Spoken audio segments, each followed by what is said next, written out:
Mga kaso ng leptospirosis tumaas kasunod ng mga pagbahang dulot ng bagyong Karina at Habagat. Sa National Kidney and Transplant Institute, 48 ang nakakonfine na leptospirosis patients. Ginawa ng leptospirosis ward ang gym ng ospital. 2 pasyente nila ang namatay nitong nakaraang linggo, 7 na mula noong Enero.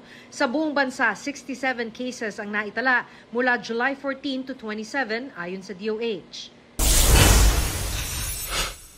State of calamity idineklara sa Calatagan, Batangas dahil sa dumaraming kaso ng African swine fever. Bukod sa Calatagan, nauna nang isinailalim sa state of calamity ang bayan ng Lobo. Kabilang ito sa 7 bayan sa Batangas na apektado ng ASF ayon sa Office of the Provincial Veterinarian. Huwag magpahuli sa mga balitang dapat ninyong malaman. Mag-subscribe sa GMA Integrated News sa YouTube. Sa mga kapuso abroad, subaybayan nyo kami sa GMA Pinoy TV at sa www.gmanews.tv.